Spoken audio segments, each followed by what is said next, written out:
Scary True Full Horror Stories The Harvest Festival. October in Millbrook, Pennsylvania was a kind of postcard-perfect autumn that drew tourists from across the state. The trees blazed with orange and red, pumpkins dotted every porch, and the air carried the scent of wood smoke and cider. For 37 years, the town had hosted the Harvest Festival on the last weekend of October, a celebration of the season with hayrides, corn mazes, and the crowning of the Harvest Queen.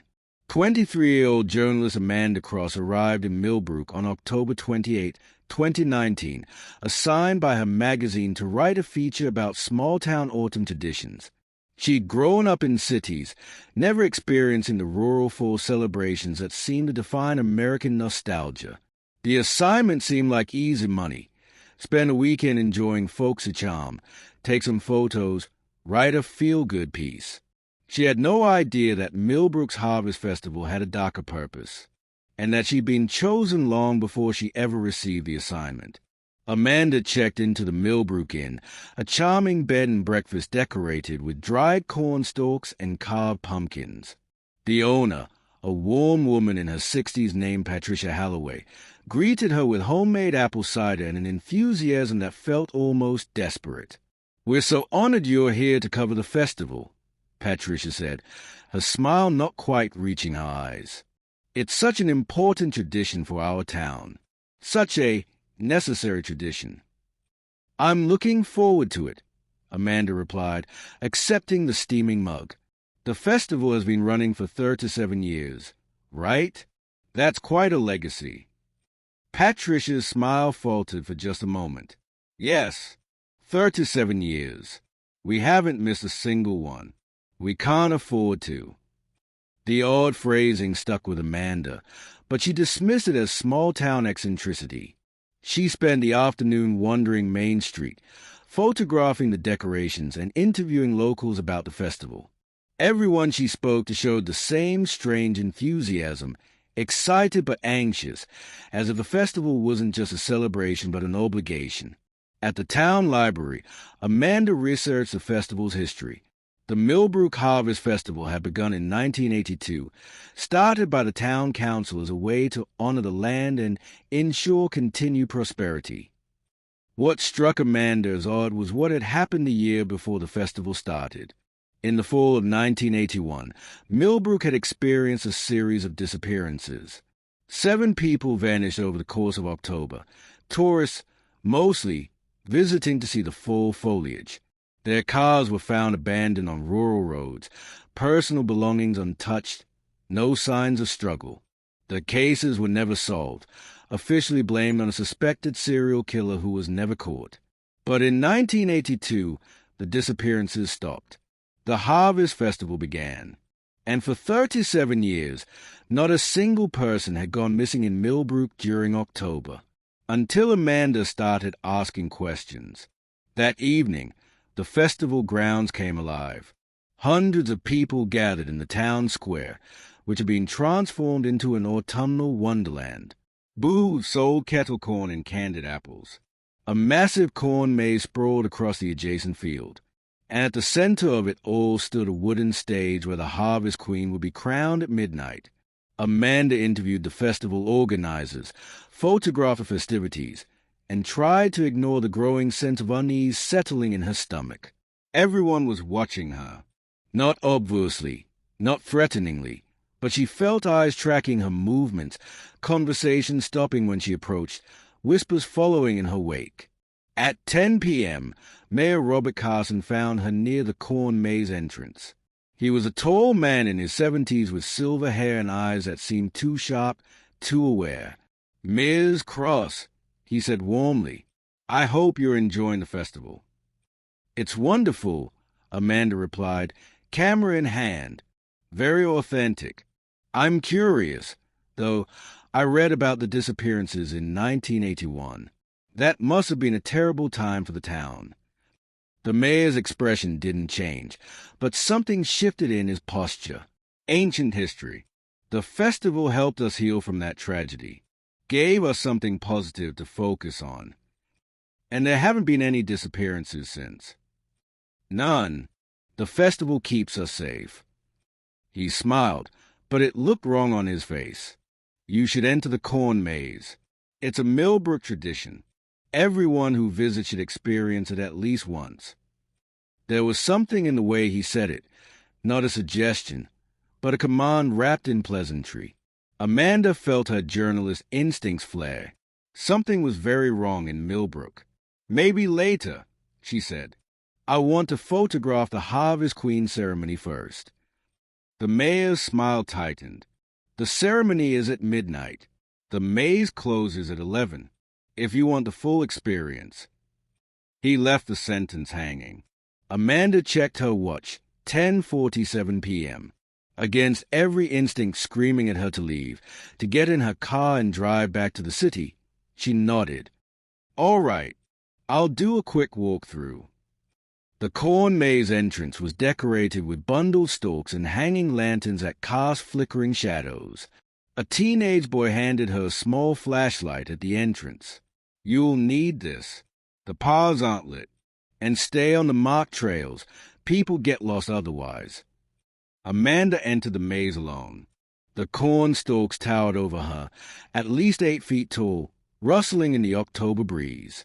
The sounds of the festival faded quickly, replaced by the whisper of dried leaves and her own footsteps on the dirt path. She followed the markers, small orange flags attached to stakes, deeper into the maze.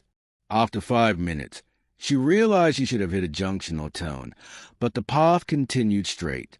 She glanced back the way she'd come and saw nothing but corn stalks. The entrance had vanished. This doesn't make sense, Amanda muttered, pulling out her phone. No signal. The battery was at 8 to 7%, but the screen flickered, and when she tried to use a flashlight app, the phone died completely. The temperature dropped suddenly. Amanda's breath misted in front of her face. And then she heard them, footsteps behind her, keeping pace with her own. She spun around, shining her flashlight down the path. Nothing, just corn stalks swaying in wind that had suddenly gone still. Amanda walked faster, then started jogging. The path seemed to stretch impossibly long, and the markers became harder to see. Her flashlight beam caught something ahead, a clearing in the maze. She ran toward it. The clearing was perfectly circular, about 20 feet across, with bare earth that looked scorched despite the recent rain.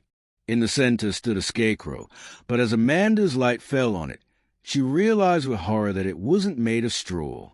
It was made of bones. Human bones, wired together in the rough shape of a person, dressed in rotting clothes from different eras. And around its base were items, wallets, phones, car keys, jewelry. 7 sets of belongings. The missing people from 1981. Amanda's hand shook as she backed away. This wasn't a festival tradition. This was a sacrifice. The town wasn't celebrating autumn. They were feeding something. You weren't supposed to find this. The mayor's voice came from behind her. Amanda spun to find him standing at the clearing's edge, flanked by a dozen townspeople, all holding lanterns. Their faces were expressionless, resigned. What is this? Amanda demanded, trying to keep her voice steady. What happened to those people? They fed the harvest, Mayor Carson said simply. In 1981, something woke up in these fields. Something old. It was hungry, and it took 7 people before we understood what it wanted. A bargain. 7 sacrifices, and it would sleep for 7 years. But we couldn't do that. Couldn't sacrifice 7 people at once. So we changed the terms. 1 person, every year, during the autumn harvest. And in return, our crops would flourish, our town would prosper, and no one else would disappear. You're insane, Amanda whispered. You've been murdering people for 37 years. Not murder. Selection. We bring in outsiders, tourists, people who won't be immediately missed. We celebrate them, crown them Harvest Queen, and at midnight they enter the maze and feed the harvest. It's kept Millbrook alive, kept us safe. Amanda ran. She bolted past the mayor, through the townspeople who grabbed at her but didn't pursue with real force, as if they expected the maze itself to stop her. She sprinted down the cornstalk paths, taking random turns, desperate to find an exit. But the maze was alive. She felt it shifting around her, paths closing, new routes opening. The cornstalks rustled with movement that wasn't wind, and in the darkness between the stalks, she saw shapes moving, something massive and ancient, keeping pace with her through the vegetation. She burst into another clearing, this one smaller, and found herself face to face with 7 figures standing in a circle. They were translucent, ghostly, dressed in clothes from different decades. The missing tourist from 1981, and others. Decades worth of harvest queens, all trapped here, all part of the thing that lived in the corn. Run to the center, one of them whispered, a woman in 1990s clothing. If you reach the scarecrow, if you take the bones apart, it breaks the cycle. But you have to do it before midnight. That's when the harvest claims you. Amanda checked her watch.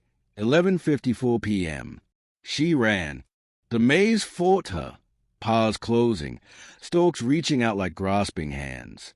She fell twice, scraped her hands raw on the rocky ground, but kept moving. The ghostly figures appeared along her path, pointing the way, guiding her even as the thing in the corn roared with anger that shook the ground. At 11:58 p.m., she reached the central clearing again. The bone scarecrow stood waiting. Amanda grabbed the nearest skeletal arm and pulled. The wires holding it together were old, rusted. They snapped. The maze screamed. Not a human sound, but something primal and furious. The ground beneath Amanda's feet rippled like water. The corn stalks began to collapse inward, the entire structure losing cohesion. Amanda tore at the scarecrow frantically, breaking apart the bones, scattering them across the scorched earth.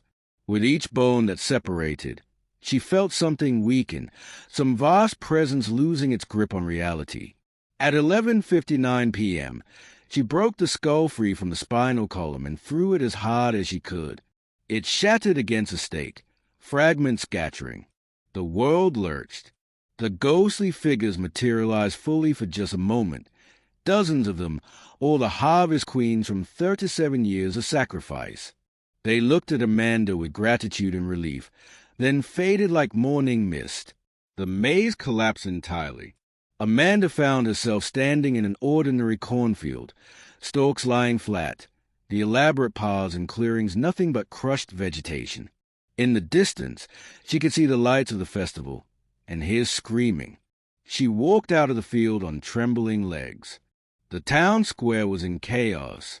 The stage had collapsed, decorations were burning, and townspeople were running in all directions, shouting about earthquakes and gas leaks and natural disasters. But Amanda knew the truth. The bargain was broken. The harvest had been freed. And Millbrook's 37 years of prosperity, bought with blood and fear, was over. She retrieved her belongings from the inn.